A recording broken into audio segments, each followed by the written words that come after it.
Well, Brenton, Rory Sloan obviously didn't play last week. How was he out there today? Yeah, he's fine. He'll certainly play, so that's good news for us. And one of those ones was a bit touch and go last week, but I think we made the right call, and he trained well today and did all the tackling drills, so he'll be fine to play. It's just that when he tackles, he gets sort of soft to his elbow. Is that right? Yeah, he's just got some awareness there, a bit of sort of tendonitis through his elbow that's been troubling him for a couple of weeks, and it's just his effectiveness to tackle, which was the main issue, and he was able to pass a couple of those tests today, so he'll be fine to play. So the week off should enable him to tackle strongly in the finals, you hope, as well? Yeah, I think so, yeah. It's still going to be something that, every player is carrying some sort of minor injury ailment this time of year, but it would have been foolish for us to play him last week and then make the injury worse, so I think we made the right call on that one. Is Ottens and Henderson make the way back through the SNFL? Yeah, they will. They both trained really well today, and Brodie Martin played last week for Sturt and got through well, so it's great to have Martin, Otten and Henderson all sort of back now and starting to play, and we've almost got a full squad now back ready for the start of the sort of finals campaign, which is great. Could we see this weekend's side as your best 22? Yeah, it'll go pretty close, yeah. We're not going to rest any players or manage any players. We'll certainly put a strong side out there, and we can't take Gold Coast lightly. You know, the win last week was good, and I probably even think their last 4 weeks is as good as they've played in their sort of short 2 years. But they won't be a pushover this week too, so we can't look too far ahead. We've got to make sure our focus still remains narrow, and we do our very best to win and play well leading into September. Brett Riley said last week he thought the players may have got ahead of themselves a little bit in that last 3 quarters against the Lions, and I use that term fatheads quite often. Yeah. How do you guard against that this week? There's double-edged sword. One, you guard against that. Two, how do you stop the players worrying about the Hawthorn Sydney results and focusing right on your game? It was probably good for us that Gold Coast beat Carlton last week, to be honest, because it does show that any side, doesn't matter who you play, can certainly beat anyone on any given day if you're mentally and physically not prepared for the contest. And we were very average up in Brisbane in that second, third, fourth quarters, and it showed that anyone can beat anyone. So that was our little wake-up call. I thought we were great last week at times, and probably didn't finish the game off as we would have liked against Melbourne, but what it does give us is a bit of confidence that Brisbane game was just a one-off for us, and we need to play on the edge every week if we're going to get the results we want. It's easy for the players to have one eye. Hawthorn's playing Friday night, so you know that result. Sydney's playing Geelong at the same time you guys are playing. Will there be no looking at those results at all that might open the door for you to finish top 2? Yeah, I hope not. It does happen. It's part of, I guess, every sport around the world when you're looking at different time slots for games that can affect the way that the finals positions. There's always going to be that temptation to just look at the scoreboard and see what's happening in another game, but we've just got to make sure we keep our focus as narrow as we can and play our very best footy against Gold Coast. I know as coach I can't afford to look anywhere but on the field and see what our players are doing, so I'll ensure that my focus is on the game as well. It would be a disaster if the results went your way and you didn't take care of business. Oh, definitely, yeah. No, we've just got to make sure that we play our hearts out and play as a typical Adelaide Crows game, and we know what that looks like against the Gold Coast on Saturday. On Sunday, we'll get ready for our upcoming opponent, and obviously then we'll know who it is and where it's going to be played, and we can focus on that then. But yeah, I'll be really disappointed if our players and our staff get to this game on Saturday with their focus somewhere else. Obviously, Sando Sloan comes back in. Do you anticipate making a few other changes, or will you try and keep it reasonably settled now we're getting closer? Yeah, it's difficult because we haven't picked the team yet, but there'll be a few players. We still played in a game, and it's a 6-day break. We still played in a game that was still physical at times. The MCG was rock hard, so we've got a few guys who are still quite sore from the match. And just this time of the year too, we've played almost 22 games plus the NAB Cup, so a lot of those players haven't mismatched footy, so we'll see how some players recover tomorrow and even as late as Friday before we sort of finalise our 22. But I don't think there'll be too many changes this week.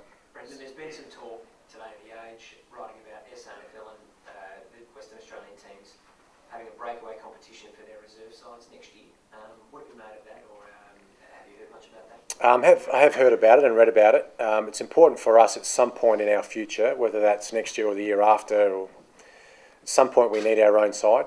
Now we'll discuss that later. I mean, our focus obviously for me and the team is winning this weekend and playing well, but at some point we'll have our own reserve side.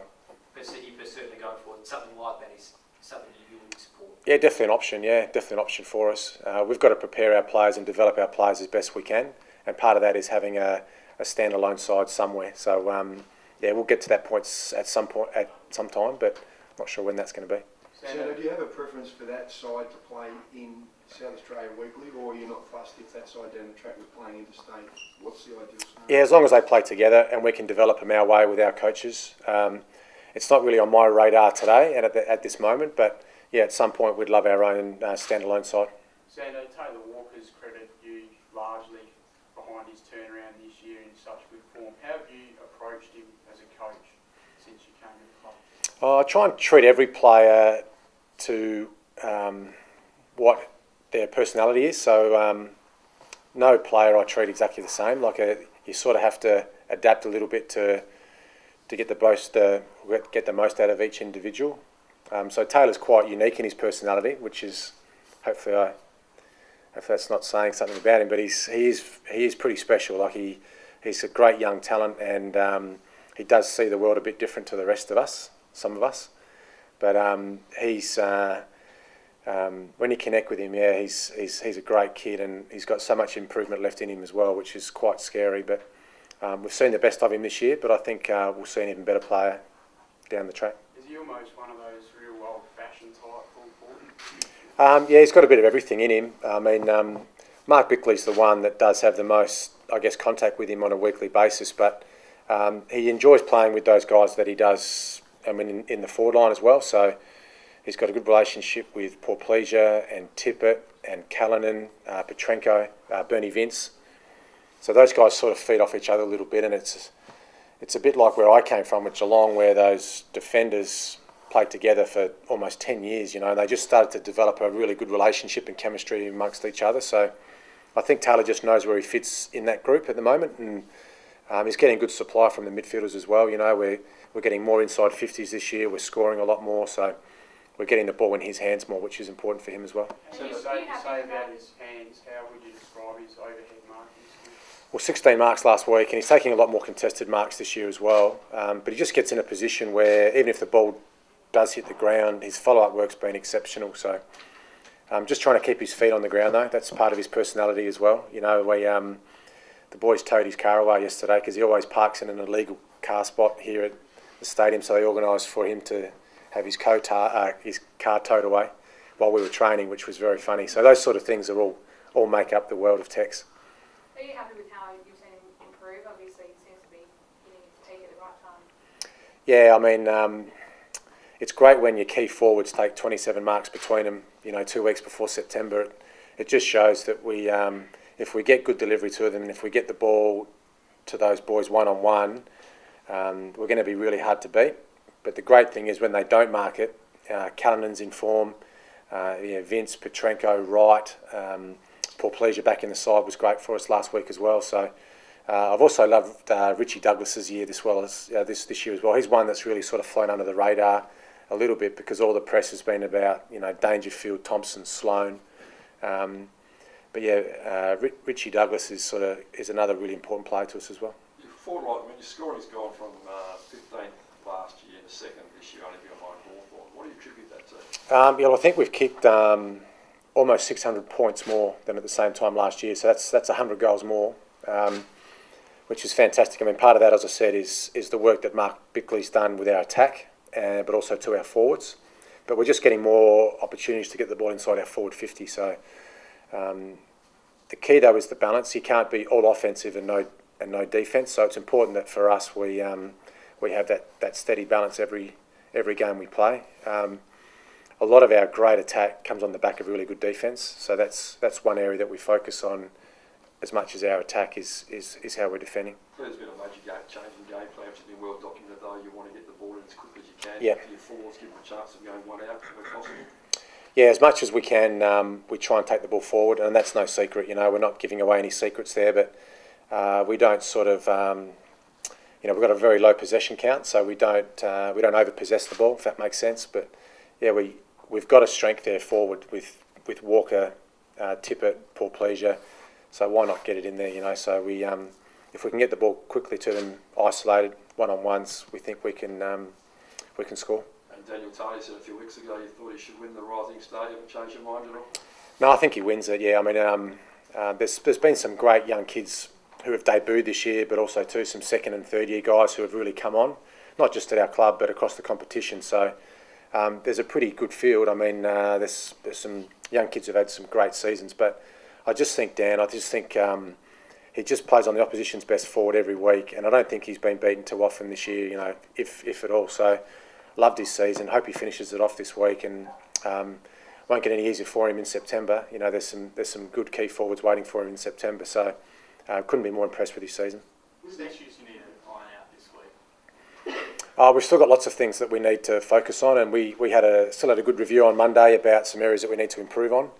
I won't tell you what our weaknesses are, but we still have some areas that we need to get better at, and we'll just keep working on those things, chipping away, just ensuring that you're in good form the week before the finals. So we need to take good form and confidence into September. Was there any concern to see some of Melbourne's key forwards taking some big contested marks, especially in the second quarter? Yeah, it was. Yeah, a few guys had a down day, but that's okay. We've had some of those boys have really good seasons. So what you'd love is for 22 contributors every week, but I think what we're getting is 18, 19 guys who are really playing their roles. There's always going to be a guy or two or a player or two who's just a bit down on their typical sort of benchmark game, but I'm sure they'll play well this week.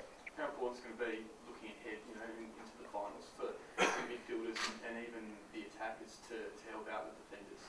Yeah, really important. I mean, we've got a great midfield, and I spoke before about the balance of attack and defence. I like the way our midfielders play. They've got a really good balance themselves. They're not all one way. You know, your typical downhill skiers type, which some sides get labelled, you know, with their midfield. But I think our boys play the game the right way, and they certainly have the offensive and defensive transition worked out, and they definitely get back and help out our defenders if we can hold the opposition up. Nathan Bassett's spoken about you guys, your second tier football.